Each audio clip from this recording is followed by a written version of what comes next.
Tudo começou quando Lucas, sempre o mais ousado do grupo, propôs uma ideia que parecia saída de um filme de aventura: caçar na selva. Não era qualquer passeio, nem uma trilha comum. Era um convite para deixar para trás a rotina, o barulho e a previsibilidade da cidade grande e mergulhar de cabeça no desconhecido. Longe da mesmice da cidade grande, onde cada esquina já era conhecida, a floresta prometia mistério, perigo e liberdade. Era um mundo à parte, onde as regras eram outras e tudo podia acontecer. Éramos 4: Lucas, Marcos, Pedro e eu, Daniel. Todos jovens, cheios de energia, loucos por aventura e talvez um pouco cegos para o perigo real que nos esperava. A empolgação era tanta que ninguém pensou 2 vezes. Arrumamos tudo, rindo à toa, jogando piadas e apostando quem seria o mais corajoso. Entramos no carro e seguimos mata adentro, guiados apenas pelos faróis e pela vontade de viver algo inesquecível. A floresta que nos aguardava era famosa nas lendas locais, cheia de histórias de assombração e mistérios nunca resolvidos. A mata parecia de outro tempo, com árvores tão antigas que pareciam guardar segredos de séculos. O ar era pesado, úmido, carregado de um silêncio estranho, como se a própria floresta estivesse nos observando. Mas a gente nem ligou. O medo parecia distante, quase irreal diante da nossa animação. Naquela noite, em volta da fogueira, a sensação era de conquista. Ríamos alto, contando histórias e fazendo planos para o dia seguinte, sem imaginar que ali mesmo, algo já nos observava das sombras. O calor da fogueira nos dava uma falsa sensação de segurança, como se nada pudesse nos atingir. Mas a verdade é que, naquela floresta, não éramos os caçadores, éramos a caça. E só perceberíamos isso quando já fosse tarde demais, quando o desconhecido finalmente resolvesse se revelar. A noite transformou a floresta num labirinto de sombras e pavor. Cada barulho parecia de propósito, cada silêncio pesado de ameaça. Lucas fez uma piada, mas quando um urro gutural e desumano respondeu, o medo nos calou. O ar ficou podre, com cheiro de ferro, e dormir era impossível. Pedro e eu ficamos de vigia, rifles prontos, enquanto algo grande circulava, mas fora do nosso alcance. Pedro sussurrou: "Ele está nos observando, Daniel." Naquele instante, eu soube, estávamos sendo caçados. A alvorada não trouxe consolo. O sol mal tinha despontado, e já pairava no ar uma tensão impossível de ignorar. O silêncio da floresta parecia mais denso, como se cada folha, cada galho, estivesse à espreita, esperando algo acontecer. O orvalho brilhava nas folhas, mas não havia beleza ali, só um pressentimento sombrio. O canto dos pássaros era raro, interrompido por um vento frio que arrepiava a pele. Em vez de esperança, só uma vontade louca de fugir. O medo era quase palpável, um nó apertando o peito, e cada passo parecia ecoar alto demais entre as árvores. Ninguém ousava falar alto, como se a própria floresta estivesse ouvindo. Pedro foi o primeiro a notar uma gravura fresca, grotesca, marcada no tronco de uma árvore. Um boneco de palito espetado por uma lança, acima de 3 figuras caídas, tudo borrado de sangue ainda úmido. Era um aviso, um recado claro de que não estávamos sozinhos ali. Perto dali, uma pegada enorme de pé descalço afundava na lama. O tamanho era impossível para qualquer pessoa comum. A marca era recente, a terra ainda úmida, e mostrava que aquilo que nos observava estava muito perto. O pânico bateu forte.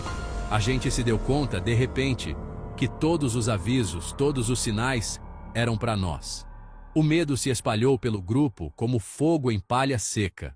Olhares se cruzaram, buscando respostas, mas só encontraram mais medo.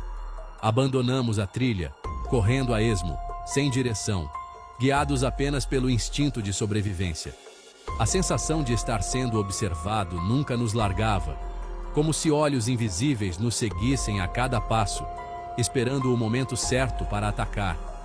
A floresta se fechou ao nosso redor, galhos e cipós bloqueando o caminho, tornando cada movimento mais difícil. O jogo do caçador tinha começado, e nós éramos a presa, perdidos em um labirinto verde e sombrio. Estávamos bem na armadilha dele. Não havia para onde correr. Não havia como voltar. A floresta, antes viva e cheia de promessas, agora era uma prisão. E o medo era nosso único companheiro. A gente tropeçou numa clareira, e o vimos. O silêncio era tão denso quanto a neblina que pairava entre as árvores. Por um instante, o tempo pareceu parar, e até os pássaros se calaram, como se a floresta inteira prendesse a respiração junto com a gente. O ar estava pesado, carregado de uma tensão invisível, e nossos corações batiam forte, quase audíveis no meio daquele silêncio absoluto. Gigante, tatuado, lança na mão, ele nos olhava com a calma de um predador. Seus olhos eram frios, calculistas, e cada movimento dele parecia estudado, como se já soubesse exatamente o que faríamos. A luz filtrada pela copa das árvores destacava os desenhos em sua pele, símbolos antigos que contavam histórias de caça e sobrevivência. Ele não demonstrava medo, apenas uma confiança inabalável, como se fosse o verdadeiro dono daquele território. Não era um índio perdido, mas o predador alfa daquelas matas. Sua presença era tão imponente que até os animais pareciam evitá-lo.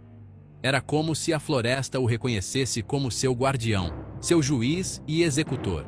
Ali, ele era a lei, e nós, meros intrusos, estávamos completamente à mercê de sua vontade.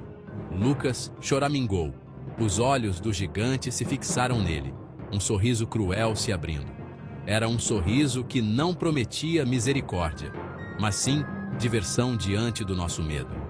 O olhar dele atravessou cada um de nós, como se já tivesse escolhido quem seria a primeira vítima. Ele deu um passo à frente, saboreando o nosso terror. O chão parecia tremer sob seus pés, e cada centímetro que ele avançava aumentava nosso desespero. Sentimos que não havia para onde correr, que estávamos encurralados como presas diante do caçador supremo. Marcos gritou: "Corre!" E a gente se espalhou, virando presa fácil. O pânico tomou conta, e cada um correu para um lado sem pensar, apenas guiados pelo instinto de sobrevivência.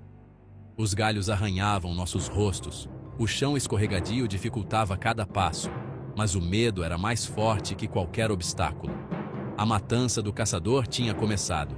Ele se movia com uma agilidade assustadora, quase como uma sombra entre as árvores, sempre nos mantendo à vista, sempre um passo à frente.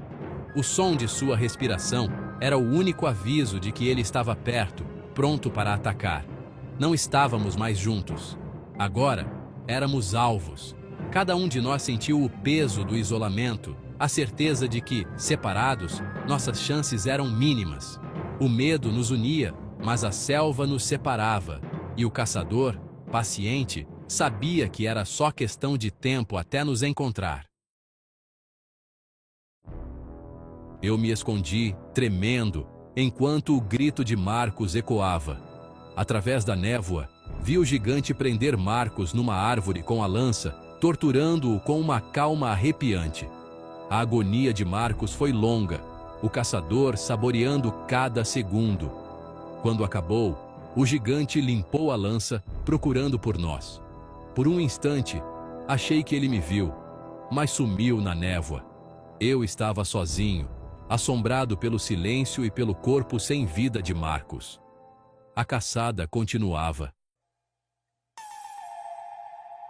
Eu corria, culpa e terror me impulsionando pela névoa verde e úmida. Os passos do caçador eram implacáveis, sua risada ecoava com malícia.